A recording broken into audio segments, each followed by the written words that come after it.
Bonjour! Aujourd'hui, j'ai reçu Caroline Lebeau et Julie Huard qui sont venues nous parler d'inclusion. Les deux se spécialisent en fait en inclusion, tant au milieu de la petite enfance que dans les écoles ou même en milieu de travail. Donc, ça a été une discussion qui m'a encore plus ouvert l'esprit sur la différence, sur l'inclusion, l'importance de l'inclusion dès le plus jeune âge, tant pour l'enfant qui est inclus que pour ses pairs, donc de côtoyer ces enfants-là qui sont différents, mais dont la différence nous apporte toute une richesse. Je vous souhaite une bonne écoute. Bienvenue au podcast Grandir ensemble. Ensemble. Par Placotte. Caroline, Julie, bienvenue au podcast Grandir ensemble. Merci d'avoir accepté l'invitation tout d'abord parce que le sujet dont on va parler aujourd'hui, c'est un sujet qui me touche personnellement comme maman. C'est un sujet qui me touche personnellement comme enseignante et comme citoyenne du monde, je dirais aussi. C'est un sujet que j'ai vraiment à cœur, l'inclusion. Mais avant d'embarquer là-dedans, je vais vous laisser vous présenter. Donc, je ne sais pas, Caroline, Julie, qui veut commencer, mais je vous laisse vous présenter un petit peu. Donc, j'y vais, je me lance. Merci beaucoup, Alexandra. C'est vraiment un grand plaisir. On est vraiment des fans de tout ce que vous faites chez Placotte. Donc, essentiellement, quand tu nous as invités, on était vraiment très, très heureuses. Caroline Lebeau, donc, je suis éducatrice. J'ai travaillé auprès des enfants avec des besoins particuliers dans des services de répit, en hébergement. Je les ai accompagnés, ces jeunes-là, au cégep, à l'université, puis maintenant, je les accompagne en emploi. Wow. Donc, essentiellement, ils ont une place à avoir en emploi, ils ont des compétences, des qualités. C'est aussi à nos organisations de bien s'adapter, de bien accommoder, puis de bien accompagner. Wow, super. Et Julie? Bien, bonjour. Merci pour l'invitation aussi également. Donc, j'ai étudié en éducation spécialisée. J'ai travaillé peut-être une 20aine d'années, je vous dirais, en éducation spécialisée. Par la suite, j'ai fait mon bac en psychoéducation. Puis maintenant, j'enseigne en technique d'éducation spécialisée. J'enseigne aussi également une spécialisation en éducation inclusive pour les enfants ayant des besoins particuliers dans les services de garde. C'est un long titre. C'est un long titre. Mais bref, j'ai aussi une très grande expérience avec en activité ou en intervention auprès des enfants. Génial. Donc, aujourd'hui, on parle d'inclusion. Tout d'abord, je pense que ça s'impose de faire une petite définition à la bonne franquette, là. Rien d'officiel dans les dictionnaires. Mais qu'est-ce que c'est l'inclusion? Quand on parle d'inclusion, de quoi on parle? Parce que je sais que des fois, l'inclusion, c'est pas nécessairement de la vraie inclusion comme on voudrait que ce soit. Hein? On dit l'enfant est inclus, mais c'est pas ça l'inclusion nécessairement. Qu'est-ce que c'est l'inclusion? Quand on dit on inclut quelqu'un? Je débute. Oui. Parfait. Donc, on pourrait parler d'accessibilité universelle. On pourrait dire, par exemple, j'ai un exemple concret en tête. On a peut-être déjà vu passer cette image-là sur Internet. Un petit garçon qui demande au concierge, à la personne qui déblaye, « Mais monsieur, pourquoi vous déblayez les escaliers? » Et puis, il dit, parce que la majorité des gens passent par là. Mais il dit, « Mais si vous déblayez la rampe, tout le monde pourrait passer par là. » Donc, essentiellement, l'inclusion, c'est de s'assurer que les milieux, entre autres, sont adaptés, mais pas juste les milieux physiques, au niveau de la communication, et puis au niveau des tâches, au niveau des aptitudes de la personne, quelle qu'elle soit. Oui. Mais j'ajouterais à ce que tu viens de dire, Caroline, accessibilité, mais participation sociale, hein, parce qu'on peut avoir accès à des milieux, mais est-ce que la personne peut participer socialement au même titre que les autres? Parfois, ça peut être une approche différenciée, mais en même temps, ce qui est important de vraiment avoir en tête quand on veut offrir des milieux inclusifs, c'est de se dire, est-ce que la personne a la même égalité des chances que les autres? Est-ce qu'elle est capable d'exploiter son plein potentiel? Donc, ça va être à des niveaux différents, effectivement, mais participation sociale, je pense, et accessibilité, c'est des mots-clés qu'on peut avoir en tête. Parce qu'intégrer, on peut intégrer un enfant. Exact. Mais l'intégration, si j'intègre un enfant avec un éducateur spécialisé qui est avec lui toute la journée en individuel, on n'est pas en mode inclusion. C'est en parallèle. C'est en parallèle. C'est ça. Effectivement. Donc, il peut être dans la même pièce, mais nous, on veut qu'il y ait des échanges d'un côté comme de l'autre. Donc, on a l'enfant qui arrive avec ses besoins particuliers, va apprendre des autres enfants, mais aussi les autres enfants vont apprendre beaucoup de la diversité. Donc, oui. Définitivement. Puis essentiellement, on est parti des mots comme personne handicapée à personne en situation de handicap, à diversité cognitive et physique, à neurodiversité. Donc, on a une approche moins médicale, plus sociale. Donc, ça fait une différence aussi au niveau de l'identité puis de la perception qu'on peut avoir. Oui, des termes employés, effectivement.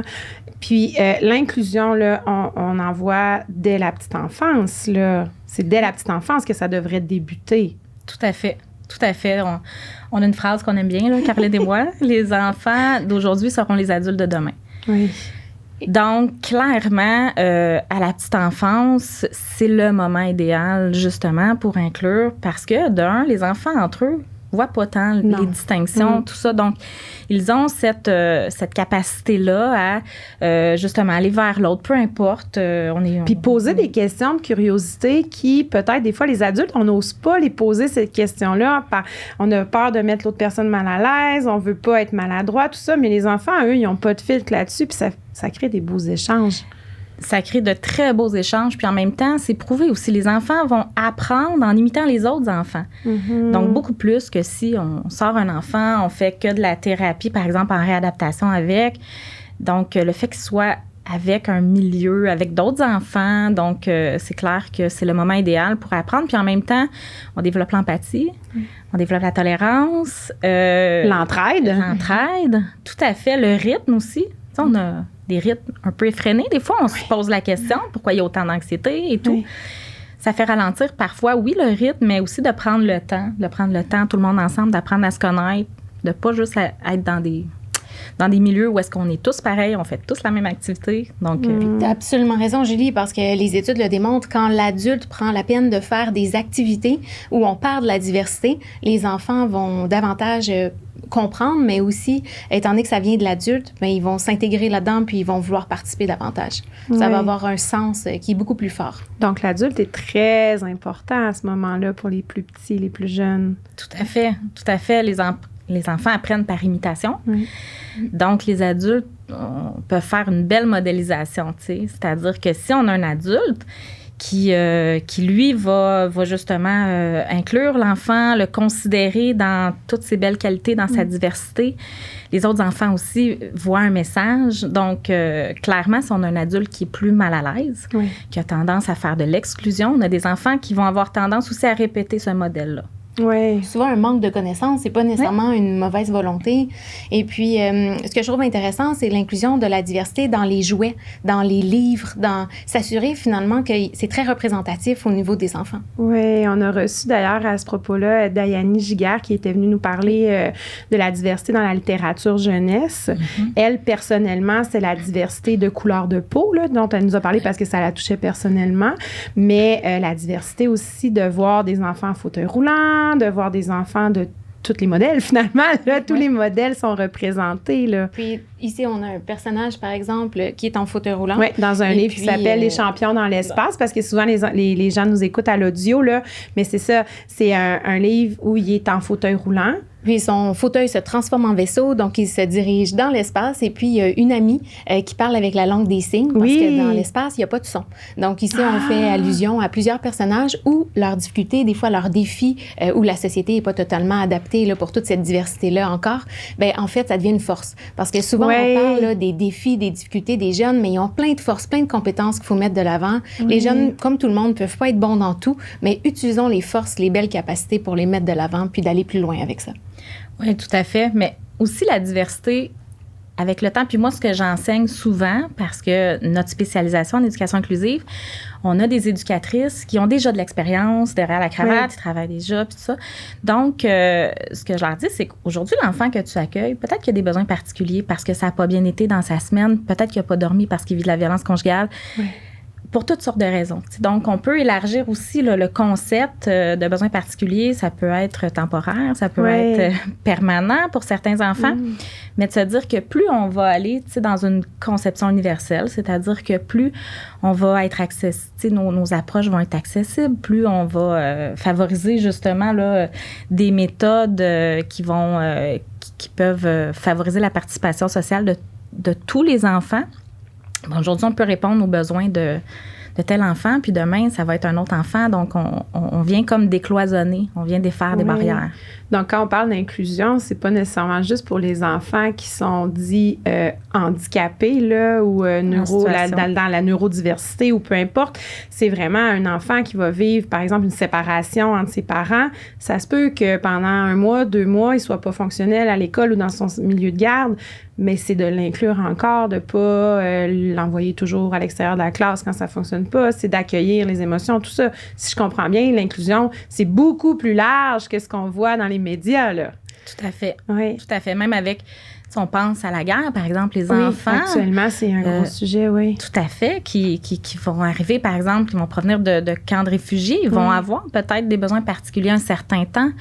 Donc, mais ça ne veut pas dire qu'ils sont en situation de neurodiversité, en situation de handicap physique ou peu importe. C'est vraiment un besoin suite à un événement, suite à quelque chose. Ouais. Ils vivent des défis, clairement. Puis les études ont démontré que pendant la pandémie, la population qui était le plus affectée, c'était les jeunes adultes aussi beaucoup parce qu'ils ont moins d'expérience de vie, ils ont moins de référents, ils sont isolés, ils vivent de l'anxiété. Donc, essentiellement, il y a aussi l'éco-anxiété qu'on vit en ce moment. La guerre, pour eux, c'est pas évident. En ce moment, ils ont moins de repères, donc ils ont besoin de beaucoup plus d'accompagnement. Puis on parle beaucoup de santé mentale aussi. Oui. Et puis on dit aussi que 80% des situations de handicap sont non visibles. Donc essentiellement, il y a beaucoup de sensibilisation à faire là, au niveau des caractéristiques puis des besoins des individus. Oui, d'ailleurs, aujourd'hui, c'est un peu pour ça que vous êtes ici, hein, pour démystifier tout ça. Parce qu'on entend souvent, puis là, je le sais, je l'ai entendu personnellement, moi, je veux pas que mon enfant soit dans la classe d'un enfant TSA, par exemple, un enfant autiste. Je veux pas que mon enfant soit dans la classe de cet enfant-là qui est non-voyant. Je veux pas que mon enfant... On l'entend parce que les parents ont une inquiétude de se dire, bien, peut-être que si mon enfant est avec cet enfant-là, il n'y aura pas tout ce dont il a besoin parce que l'énergie va être focusée sur cet enfant-là ou cet enfant-là va déranger ou cet enfant-là va... Pour plusieurs raisons. Puis, personnellement, comme maman d'un enfant inclus, ça vient nous chercher au plus profond de nous-mêmes, là, d'entendre ça, parce que c'est pas du tout la réalité qu'on souhaite. Qu'est-ce qu'on peut répondre à ces parents-là qui ont cette inquiétude-là, qui est, selon moi, tout à fait légitime, même si c'est vraiment difficile à entendre pour quelqu'un qui le vit? Qu'est-ce qu'on peut dire pour démontrer à ces parents-là que c'est pas négatif, l'inclusion? Bien, en fait... ce qu'il faut aussi toujours avoir en tête, c'est la fonction de l'école. Donc, la fonction de l'école, oui, on a qualifié, mais on a aussi socialisé. Oui. OK? Puis, on peut être un peuple très qualifié, mais si on n'a pas appris l'empathie, l'entraide, de vivre dans une société diversifiée, en fait, il va y avoir des lacunes, hein, tôt ou tard. Donc, clairement, le rythme peut être différent parfois, mais moi, ce que j'ai tendance à dire aux parents, est-ce que l'enfant avec les besoins particuliers reçoit le bon accompagnement? Il faut se questionner.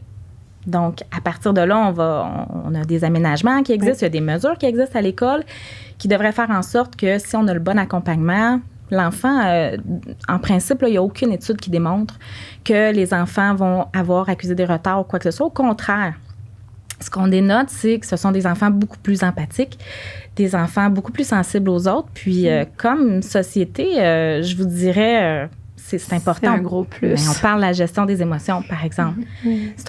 C'est la gestion de crise. Souvent, on passe par les émotions. Donc, apprendre à attendre son tour, apprendre à aider un ami, bien, ça fait partie de l'éducation là, en tant que telle.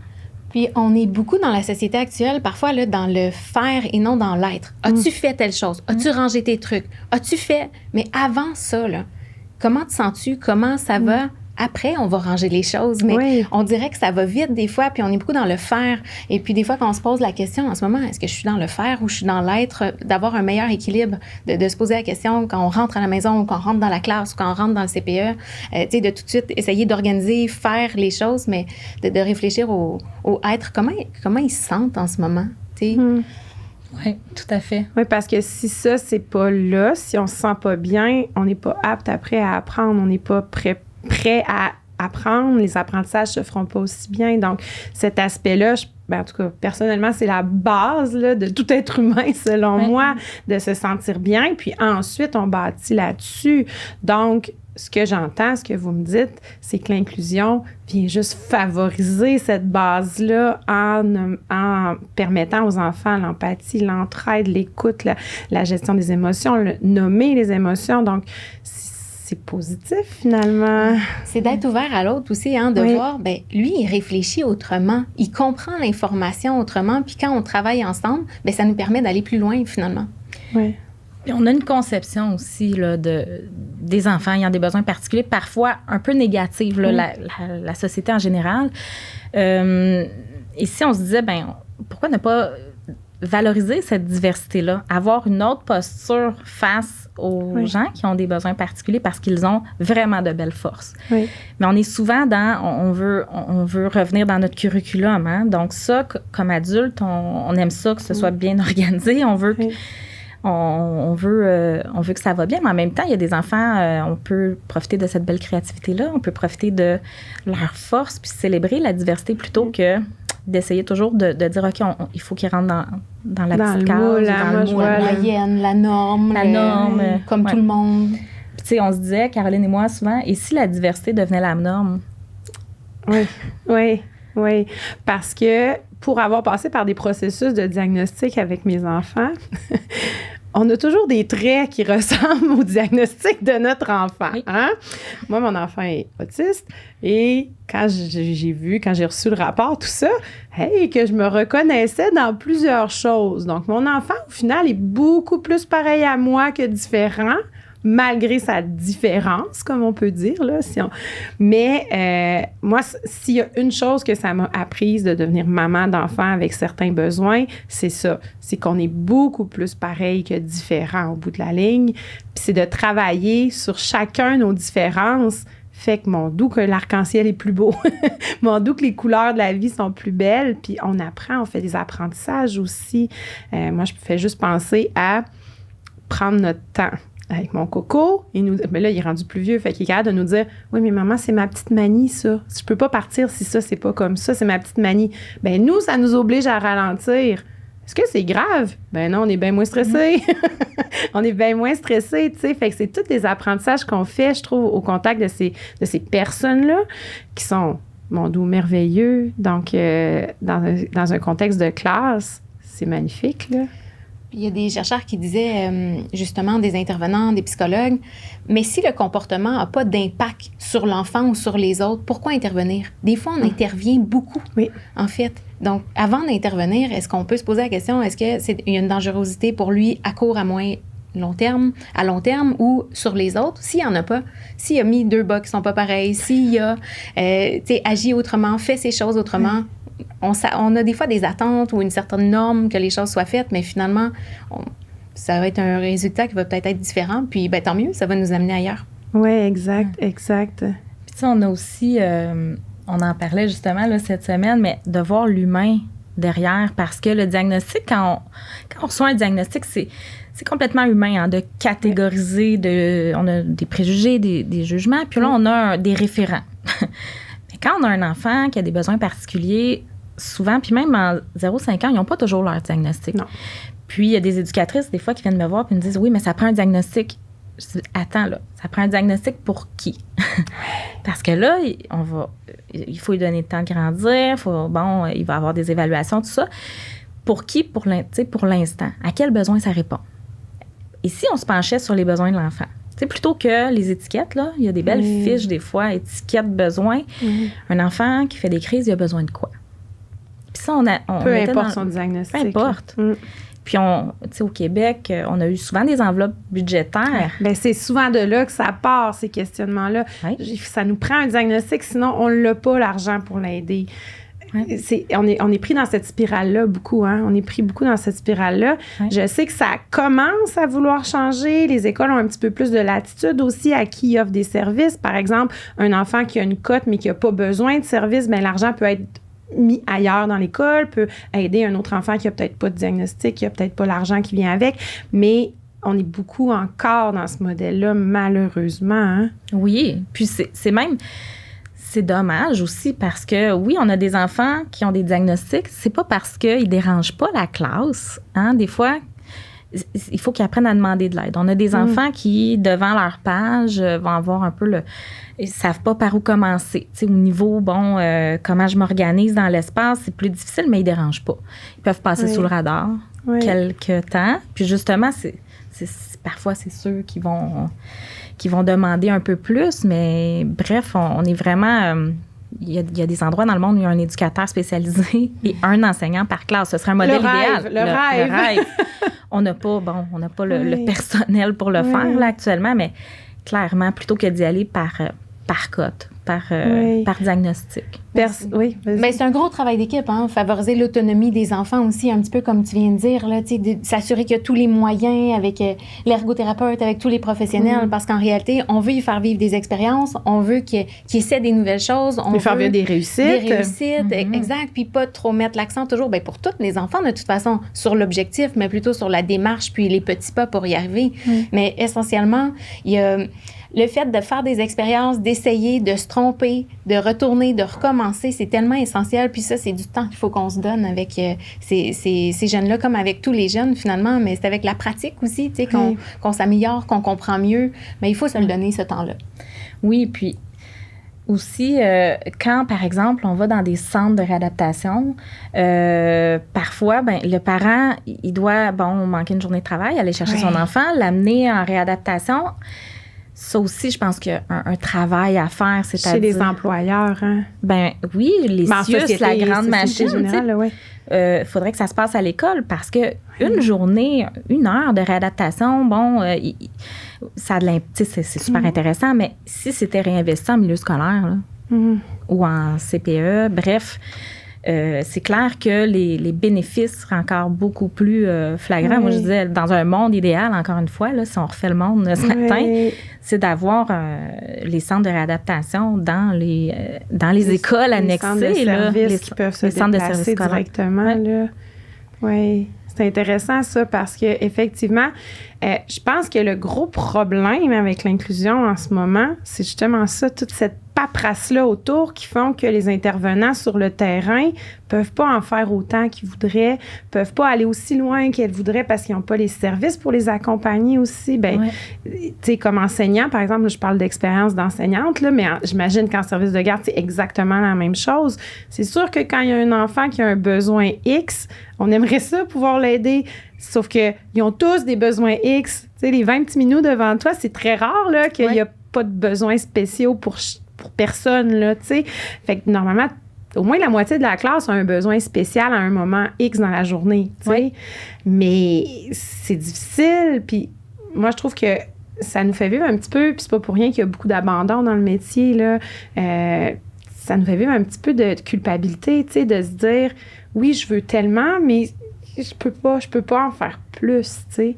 Fait que c'est beaucoup là, tu sais, nommé de dire, c'est la course au diagnostic pour avoir des services, alors que ça devrait être, on nomme nos besoins, on a des services. Exactement. C'est ça. Ouais. C'est ça. Puis c'est des outils qu'on veut offrir aux jeunes aussi pour toute la vie, parce qu'en réalité, ils vont passer après au secondaire, au cégep, à l'université. Puis en ce moment, un autre des grands défis, c'est quand ils arrivent en entreprise, ils n'ont plus nécessairement tous les centres d'aide pour les accompagner, les accommoder. Et puis, rendus en entreprise, il n'y a pas toujours toutes ces facilitants-là au niveau du temps supplémentaire, au niveau de la diversification des tâches. L'adaptation de l'environnement. Adapter l'environnement aussi, c'est si simple parfois, mais c'est pas, on le réfléchit pas nécessairement comme ça. C'est un travail qui est en cours. On voit une belle ouverture. Il y a aussi les centres de réadaptation, des services de main-d'œuvre aussi qui donnent un bon coup de main. Les conseillers équité, diversité et inclusion qui sont de plus en plus présents dans les entreprises. Mais effectivement, là, on veut vraiment assurer un continuum aux jeunes, là, puis essentiellement beaucoup à l'adolescence, de lui faire vivre des expériences, puis de le préparer aussi au marché de l'emploi, que ce soit par du bénévolat, des voyages, des implications, pour apprendre à socialiser finalement. Puis il y a beaucoup de livres intéressants, là, si on va plus spécifique dans différents diagnostics, mais sur l'orientation et les choix de carrière en images par Émilie Robert, ou donc des conseillers en orientation qui se penchent sur ces questions-là aussi. Là. Si la personne a des caractéristiques particulières, comment est-ce qu'on peut tester ses intérêts ou les talents, puis est-ce qu'il y a des intérêts qui vont rester des intérêts ou ça va devenir une carrière? C'est parce qu'il y en a parfois qui continuent longtemps à l'université parce qu'ils sont passionnés, mais est-ce que ça devrait peut-être devenir une passion, puis voir quelles sont les autres possibilités au niveau de l'emploi? Donc, que le jeune se connaisse, qu'il apprenne à se connaître rapidement, ce qu'il aime, ce qu'il n'aime pas, dans quoi il est bon, dans quoi il a plus de difficultés. Je pense que c'est important pour bien le préparer aussi pour l'avenir. C'est vraiment intéressant ça parce que on veut les rendre autonomes, mais l'autonomie, c'est pas juste être capable de se préparer un repas, hein? C'est tout ce que tu viens de nommer. Ouais. Fait que, tu sais, on n'a pas conscience nécessairement de ça, de se dire, moi, rendre quelqu'un autonome, par exemple, un maternel que je veux rendre autonome va être capable de s'habiller tout seul, va être capable... Mais il va aussi être capable de faire des demandes. Il va aussi être capable d'aider un ami. Il va aussi être capable d'attendre son tour. Tu sais, c'est toutes des choses qu'on fait un peu naturellement avec les plus petits pour leur autonomie, mais qu'on oublie pour les plus grands qui ont certains besoins. Il me semble que ça serait simple à régler. On veut les outiller. Oui, c'est ça. Il me semble que ça serait facile. On veut les outiller pour la vie. Hein? Oui. C'est ça. Mais les milieux ne sont pas tous égaux non plus. Oui, OK. Hein? Donc, il y a des classes flexibles. Maintenant, oui on voit, il y a un changement. Il y a un changement. Oui. On le voit, le vent de changement, mais on a encore des classes où, par exemple, moins adaptées, où est-ce que les élèves sont tous en petits rangées. Puis ça, il ne faut pas oublier, hein, quand ça fait des années que c'est comme ça, mais maintenant, aujourd'hui, dans le monde actuel, le travailleur ne sera pas nécessairement quelqu'un qui va produire, hein, qui va faire de la drill comme l'écriture, là, ça ne sera pas nécessairement ça. C'est quelqu'un qui va réfléchir, qui va essayer d'aller plus loin. Mais est-ce que c'est ce qu'on fait dans les écoles? Est-ce que, ou si on est dans des on s'attache à des programmations très serrées? Avec des jeunes du même âge, avec le même profil, avec les... Donc, si on veut développer les capacités d'adaptation, la créativité, est-ce que ma façon de faire le permet? Parce qu'on dit, hein, plus on commence tôt, plus on développe ces habiletés-là. Maintenant, est-ce qu'on l'applique? Fait qu'il faudrait se poser un regard interne là, sur nous, voir qu'est-ce que je fais dans ma pratique comme parent. Ça commence à la maison, je pense, là, comme parent. Ensuite, ceux qui travaillent auprès des enfants, est-ce qu'il y a des choses que je pourrais améliorer dans ma façon de faire, dans ma communication aussi, des fois, parce que ça passe beaucoup par les mots. Des fois, on réfléchit pas à ce qu'on dit, puis tiens, finalement, ça, c'était peut-être pas la meilleure chose que j'ai dite de ma journée, tu sais. Ou la validation de la compréhension aussi. Hein, s'assurer qu'on a compris la même chose tous les deux. Hein. Aussi. Utiliser le visuel beaucoup.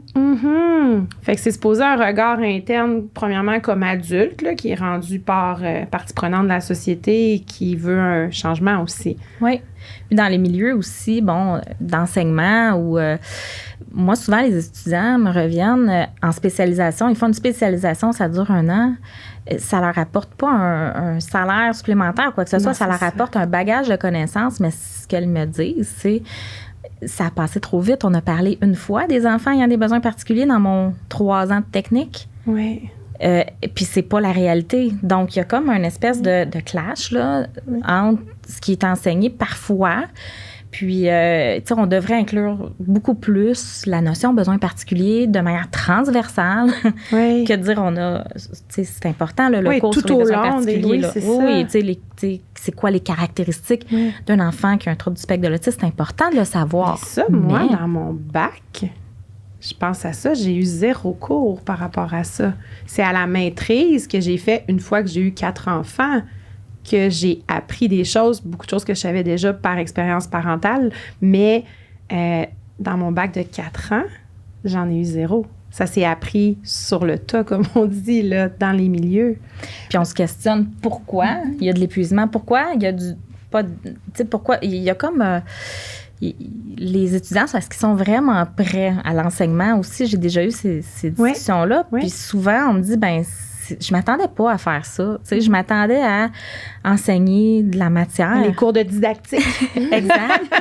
Les cours de didactique. C'est ça qu'on s'attend à faire. Ouais. Puis, c'est pas seulement les enseignants, les éducateurs. C'est en fait, si on poursuit le parcours du jeune, là, c'est à la fois, il va aller chez le dentiste, il va aller chez le médecin. Ensuite, il va avoir les gestionnaires, les personnes aux ressources humaines. Et donc, c'est essentiellement, c'est un peu à tout le monde de s'enseigner, de se renseigner, d'être sensibilisé aussi à la diversité, parce qu'après, on vit ensemble en société. Ah, je trouve ça tellement important, ça, parce qu'en effet, juste si on prend le dentiste, j'ai tellement eu des mauvaises expériences chez le dentiste avec mes enfants parce que le milieu ne comprenait pas la réalité de mon enfant.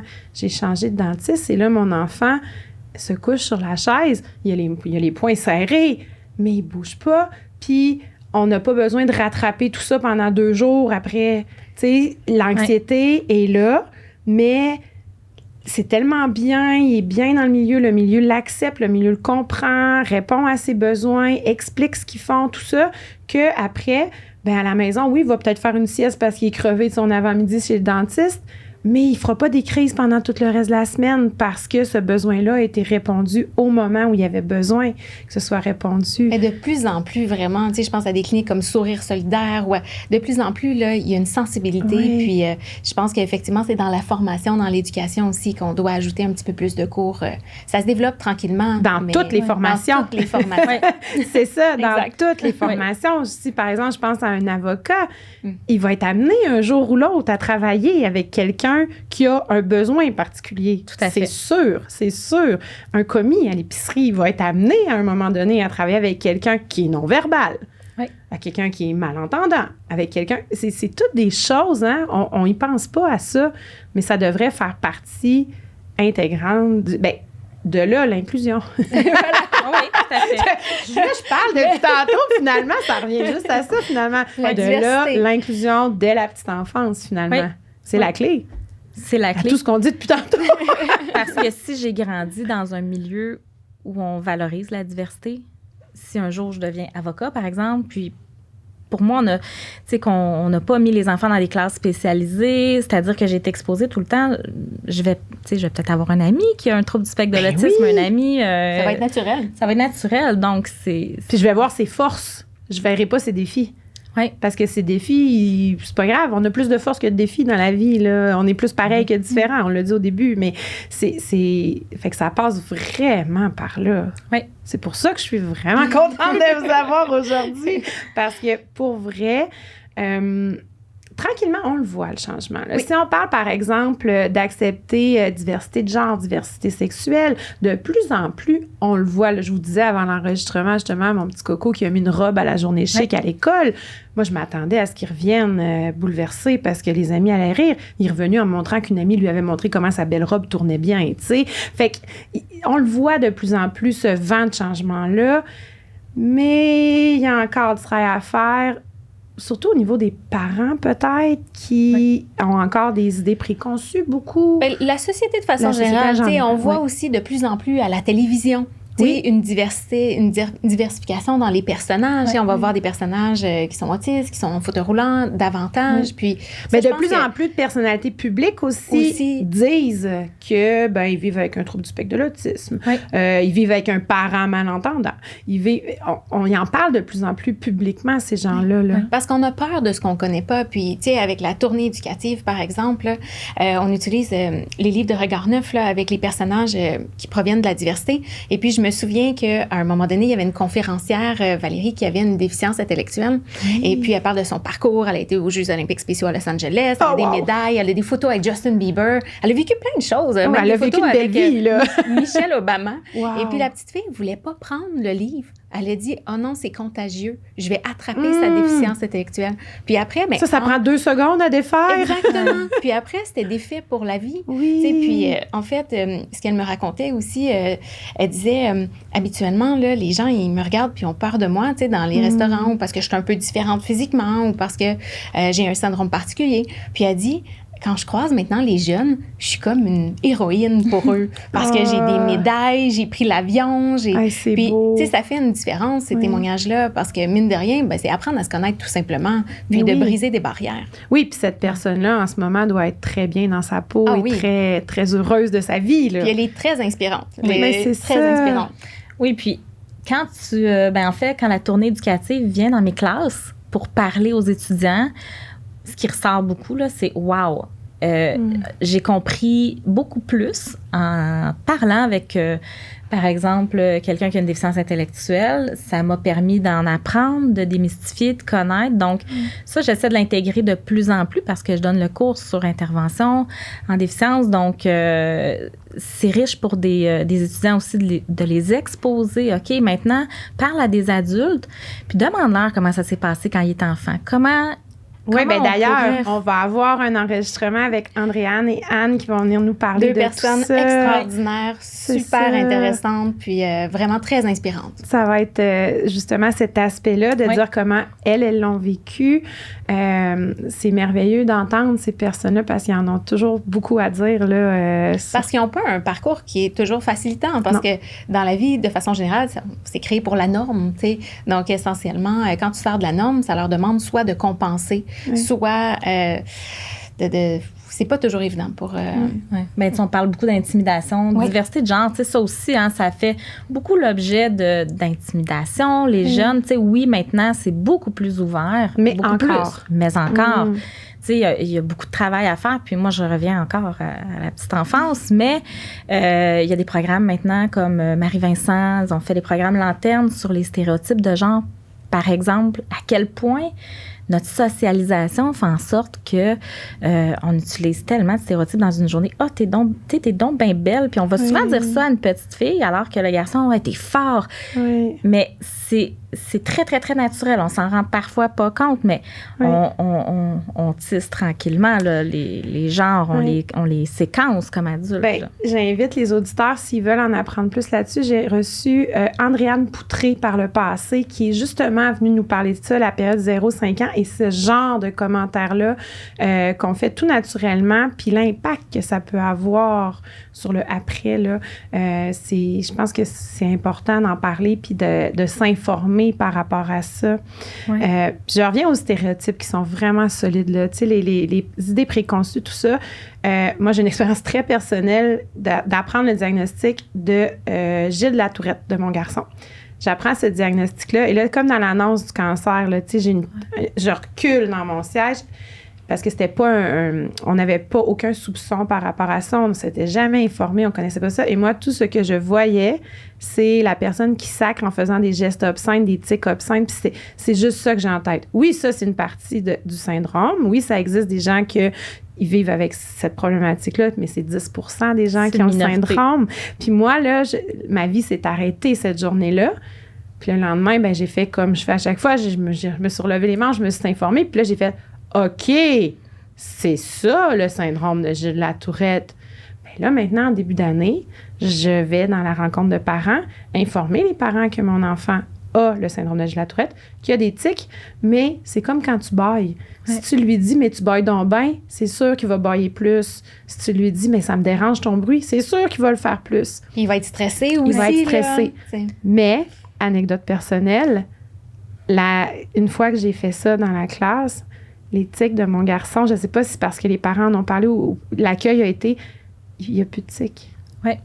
L'anxiété est tombée à 0. Mais ça, c'est tellement important ce que tu dis parce que moi, j'en fais beaucoup de démystification comme ça. Puis, tu sais, il y a souvent des enseignants qui vont nous demander, cet enfant-là, il y a des tics. OK, il y a des tics. Est-ce que ça nuit à son fonctionnement? Est-ce que ça nuit à la classe? Est-ce que ça nuit à la classe? Bon, c'est un clignement d'yeux. Peut-être que là, il est un peu plus stressé. Peut-être qu'il a besoin de bouger. Peut-être il est peut-être fatigué. Il est peut-être fatigué.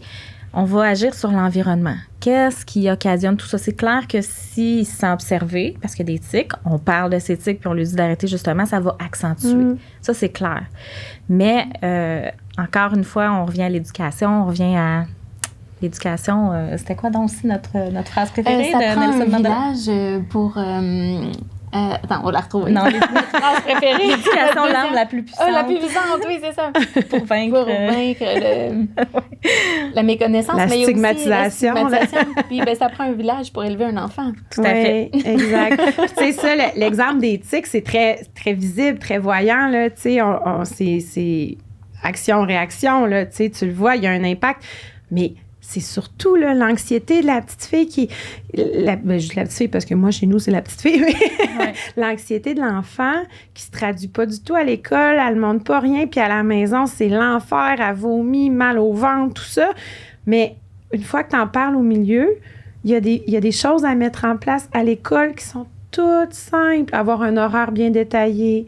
Quand il y a un imprévu, on le nomme. On a un imprévu, il va se passer telle chose à la place de telle chose. On vient juste de descendre d'un cran, tout ça. Mais ça fait du bien à tout le monde, finalement. C'est pas juste aux enfants qu'on cible pour... L'intervention va les aider, mais toute la classe va en bénéficier, tout le groupe. Si on parle en petite enfance, tout le monde, en milieu de travail, tout le monde va en bénéficier. Absolument. Voyons, je finirai pas ma phrase. Va en bénéficier, finalement. C'est ça. Puis, tu sais, ça nous amène aussi à se questionner sur l'identité. Hein? Je suis qui, moi, par rapport aux autres? Puis, souvent, on va se voir dans le regard de l'autre. Hein? Quand j'ai des tics ou quand j'ai quelque chose de particulier, c'est clair que si ça suscite autre chose, des réactions. Juste quelqu'un en fauteuil roulant, hein? On sait pas trop comment regarder la personne, on sait pas trop, comment on peut l'aider. Est-ce qu'il faut l'aider? Est-ce qu'on la laisse faire? Est-ce qu'on lui demande tout simplement? Voilà! As-tu besoin d'aide? Point. C'est le genre d'affaire, on ne sait jamais non plus que quelqu'un de non-voyant sur le coin de la rue, est-ce que je le laisse traverser tout seul? Est-ce que je lui offre mon aide? Mais pourquoi pas juste s'offrir? Si tu vois une personne âgée qui a de la misère à marcher, tu vas dire voulez-vous que je vous donne mon bras? Voulez-vous que je vous aide? Ça devrait être la même chose. Aussitôt qu'on observe quelque chose qu'on n'est pas sûr, demandons. Exactement. Demandons. J'imagine que moi, si je tombe par terre puis quelqu'un me dit « Es-tu correct? » Même si je connais pas la personne, ça va me faire chaud au cœur, ça va me réconforter un peu, tu sais. Tout à fait. Tout à fait. Oui. Puis, justement, on dit estime de soi, à quel point c'est important, justement, de s'adresser directement à l'enfant. D'arrêter, des fois, on parle d'une personne, on dit, bon, cette personne-là, elle est non-verbale, mais on va parler à l'adulte. Oui, comme si l'enfant n'était pas là. Oui, c'est ça. Ouais. On ne s'adresse pas du tout à la personne. Ou on va parler d'une personne en situation de handicap, mais on parle comme si elle n'était pas là. Puis de ne pas présumer qu'on sait ce qu'elle a de besoin, en fait, tant qu'on ne lui a pas demandé ou qu'elle n'a pas essayé, finalement. Exact. Oui, de ne pas gêner de faire les demandes. De quoi, qu'est-ce qui te ferait plaisir, qu'est-ce qui te ferait du bien, de quoi tu aurais besoin.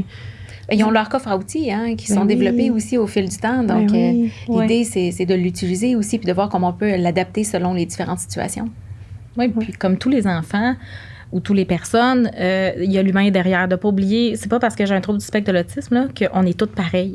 Mais non, c'est ça. Il y a des profils différents. Tout le monde. Ça, faut toujours aussi l'avoir en tête parce que des fois, les étudiants me disent, bon, le fait que j'en connais maintenant plus sur l'autisme, je sais comment intervenir. Non.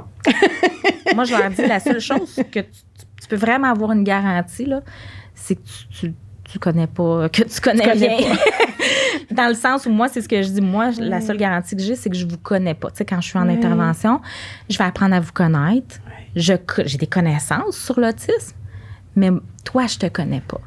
Puis moi, ça, c'est important. Je vais apprendre à te connaître. Puis tantôt, tu parlais des forces. On travaille avec les forces. On veut compenser certains défis. On veut aider la personne à mieux s'adapter, mais on ne travaillera pas juste avec ces défis-là. On va travailler avec ses forces. C'est longtemps, là. Fait qu'on va travailler avec ses forces. Puis aussi, dans les milieux, de ne pas avoir peur de renforcer l'enfant, de modéliser, de renforcer, parce que souvent, on va dire, bon, jaune, vert, rouge, là, par exemple, mais l'enfant, il faut qu'il y ait quelque chose aussi à gagner. Qu'est-ce qu'il va apprendre aujourd'hui, donc... Puis de lui faire remarquer, justement, ses choix qu'il a fait, ses améliorations, son progrès, comme tu dis, reconnaissance, renforcement positif. En fait, ça, c'est bon pour tout le monde, tout simplement, là. Mais clairement, là, pour les enfants qui peuvent avoir des besoins particuliers, puis de vraiment y aller étape par étape. Oui. À petits pas, on ne se trompe pas, là, mais... Oui, tout à fait. Parce que là, on parle beaucoup des plus jeunes, mais si on va vers les plus vieux un peu, là, tu sais, en milieu rendu au cégep, rendu à l'université, en milieu de travail, tout ça, j'imagine que ça, il doit y avoir des personnes qui accompagnent, comme là, toi, c'est quelque chose que tu fais, mais il doit y avoir des organismes qui peuvent venir en aide à ces gens-là. Oui, absolument. C'est ça. Autant il peut avoir, là, tu sais, on disait, là, d'essayer des choses, d'y aller progressivement.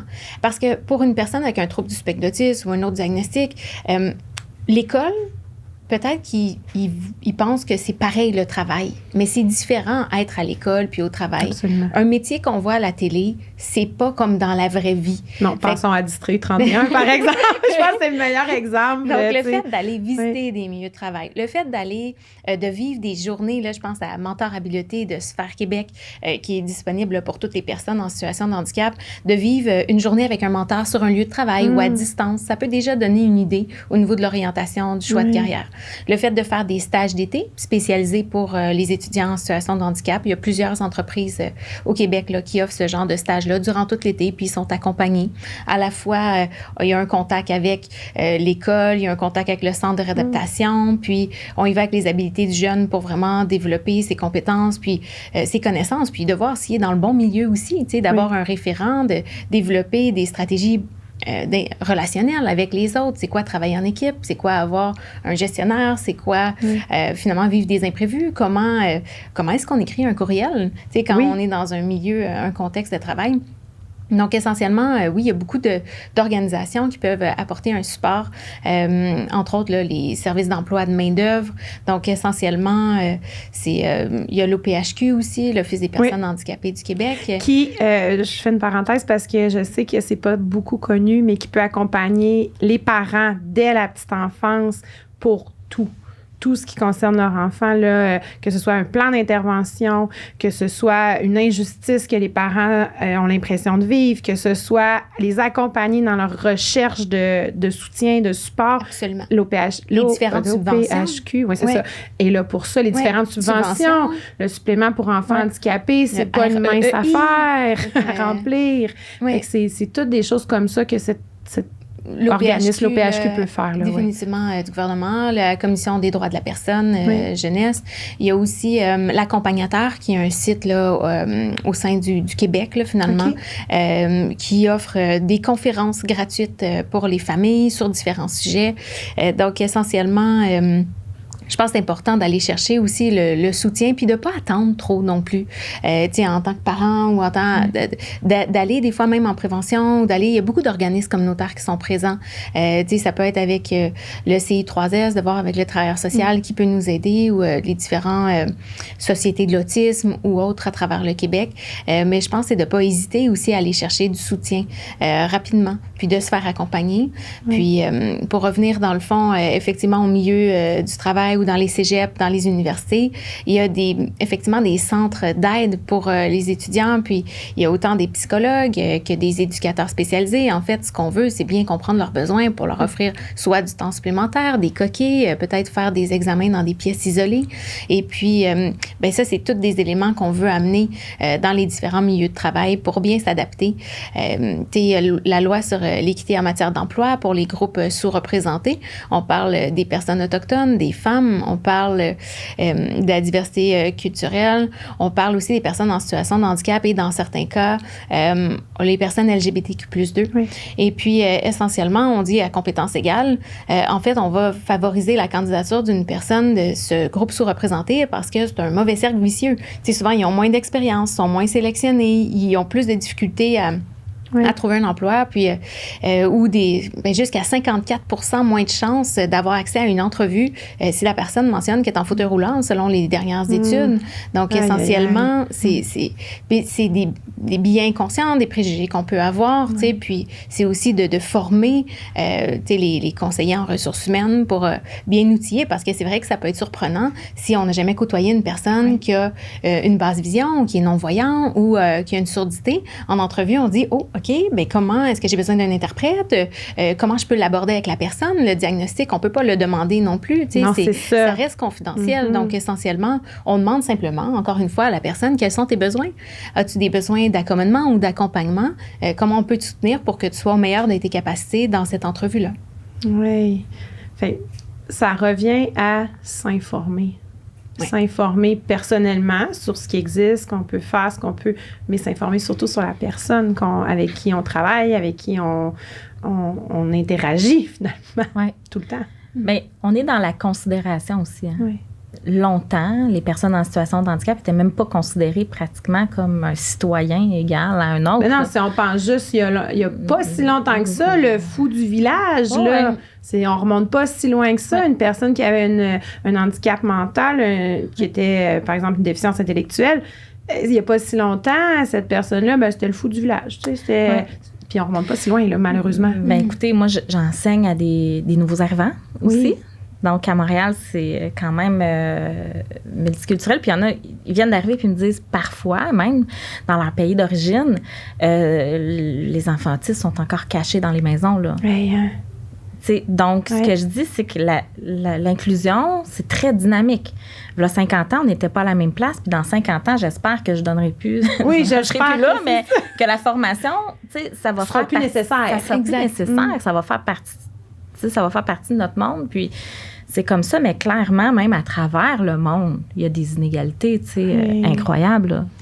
Oui. C'est triste de penser à ça parce que, tu sais, on est quand même en 2022, là. Tu sais, on se dit, mon doux, on en connaît des choses, on est capable de... Puis on est encore pris là-dedans. On est encore pris dans ce cercle-là de mettre de côté, bien involontairement, souvent, bien involontairement, puis pas avec des mauvaises intentions nécessairement, mais fait que je pense que ce qu'on fait là en ce moment est très nécessaire, est vraiment c'est nécessaire. évolutif, on va de l'avant. On sent qu'il y a un vent de changement, autant dans les organisations que... C'est vrai que des fois, la bureaucratie peut être lourde, puis ça peut ralentir certains processus, puis c'est très carré. Donc, oui, d'humaniser davantage ces processus-là, puis de voir l'individu pour ce qu'il est, ses besoins, ses capacités, je pense qu'on doit se rendre vers ça.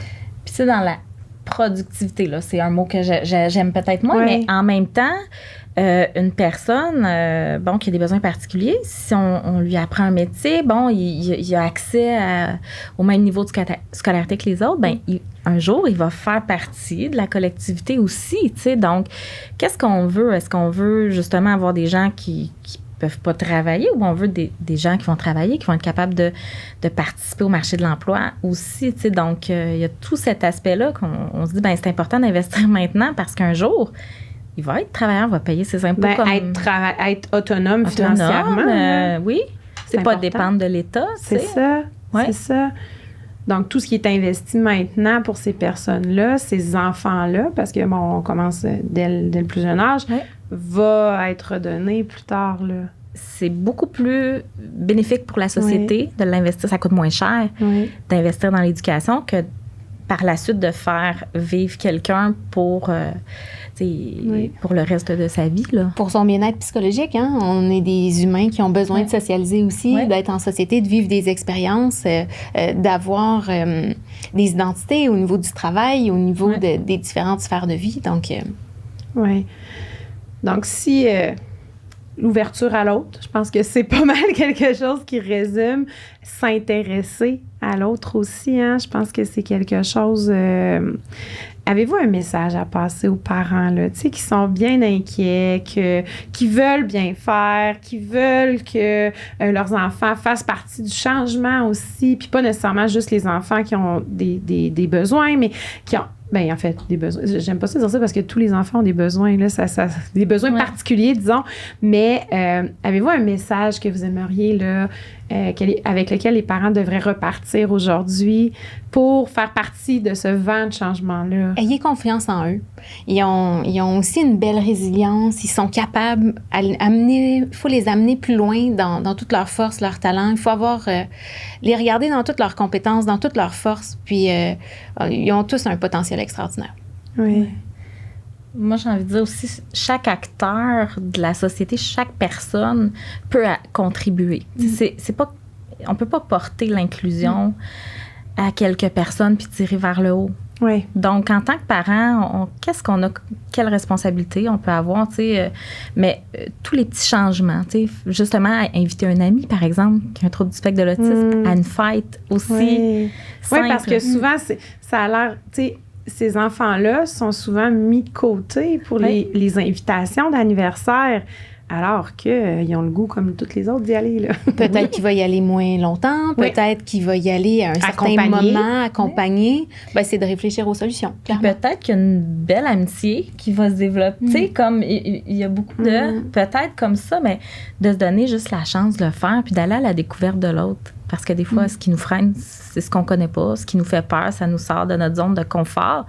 Mais au bout du compte, quand on sort de cette zone de confort-là, on peut découvrir vraiment des belles expériences. Oui, absolument. Bien, écoutez, on va faire un deuxième enregistrement avec deux de vos amis, Anne et Andréane, qui vont venir justement nous donner l'autre point de vue. Parce que là, on a parlé beaucoup du point de vue des acteurs de changement qui gravitent autour de l'inclusion, qui vont, espérons-le, faire changer les choses.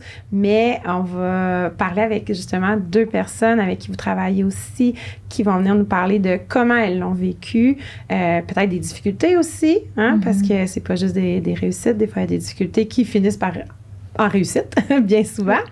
Mais j'ai bien hâte de les rencontrer. Donc, merci infiniment à vous deux. Merci, Alexandra. Merci infiniment à toi aussi. Merci beaucoup. Merci.